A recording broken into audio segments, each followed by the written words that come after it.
Alright, so what we have here today is two Anchieta Cobras. The Anchieta Cobras are also known as the Angolan Cobra, formerly known as the Egyptian Cobra. So they make very impressive hoods. I still currently hold the world record for the biggest Anchieta Cobra. They make very, very nice hoods. The hoods are to defend themselves and to make themselves look bigger than what they are. It's a defensive strategy, and then they also make hissing sounds, and they will also strike. Come, make us a nice little hood, come. Anyway, hey, stop it. Okay, so as you can see, the nice big scales. Alright, you don't have to worry. Snakes are very stealthy predators. They are potentially dangerous. They are potentially deadly even. But I study the characters of snakes, and I will not advise anybody to do what I'm doing. You see, this one's catching a suntan right now. That one's getting a massage. Okay? Snakes go for movement. The Indian people play the flutes, and that is actually purely for entertainment. The music is the snakes can't hear.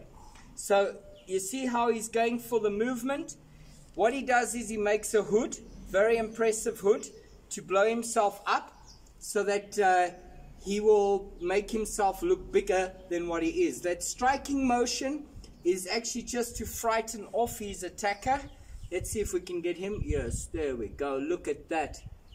Oh, you see, so he makes a striking motion, but he doesn't actually want to bite me because snakes would much rather be left alone.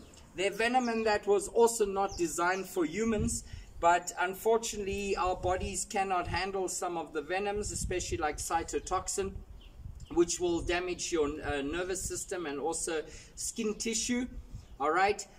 These ones are more on the hemotoxin, which will attack your nervous system and your respiratory systems, where you will get things like cardiac arrest. Venom varies from person to person, how it affects you and how effective it is. We can actually die within 15 minutes of being bitten by a highly venomous snake. But as I said, their venom was never designed for the purpose of biting us. So they would much rather be left alone, in the sense that they would not like to be confronted by a panga wielding human who wants to hurt them. Okay, come on. Okay, so yes, what I'm doing is highly dangerous, potentially, because if the snake felt like it was threatened by me, or it felt like it needed to defend itself, it will do everything in its fullest capability to do it. But I do these educational shows not to get likes or shares on social media.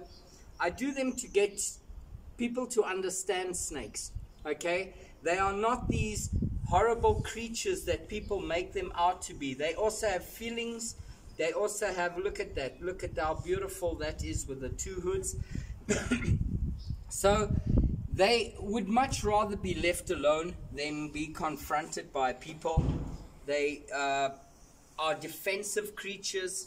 So yeah, you see how he lunges at me? That is purely a symbol of how he defends itself, how he protects himself and makes himself seem more aggressive than what he is.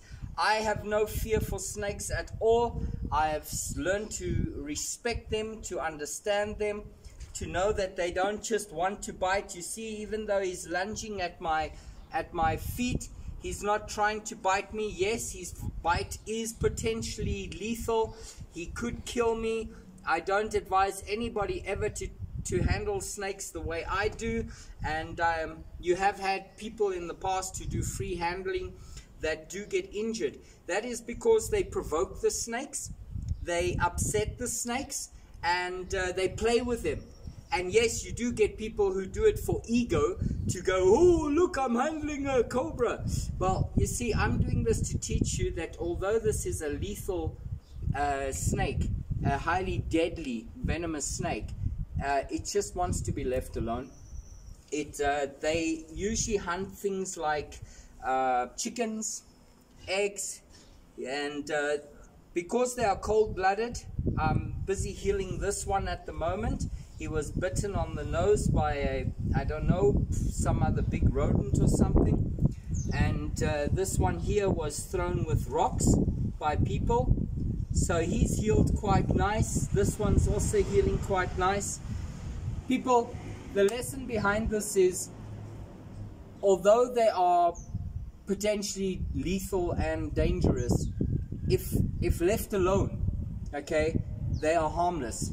And I want people to stop killing snakes, because they help us, they serve a purpose in the ecosystem, and they control and maintain other species of animals. Right now what they're doing is laying in the sun. They're cold-blooded animals, so they need to get some sunlight in order to heal. So we give them a little bit of sunlight, and so that they can regenerate and get stronger.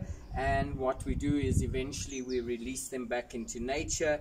Snakes do not get tame, so please do not think that they do get tame. They actually just become a little docile, in the sense that they feel no longer they need to defend themselves. Okay? Alright, you? Okay. So be wise and save lives. See how this one's just chilling for sun. He just wants some sun. Hey, look how he's biting his buddy. Hey, stop it. There's venom there on him. You see how they're becoming more active now? Due to the fact that they've had now sunlight, so they become more active, more defensive. Alright, so be wise and save lives.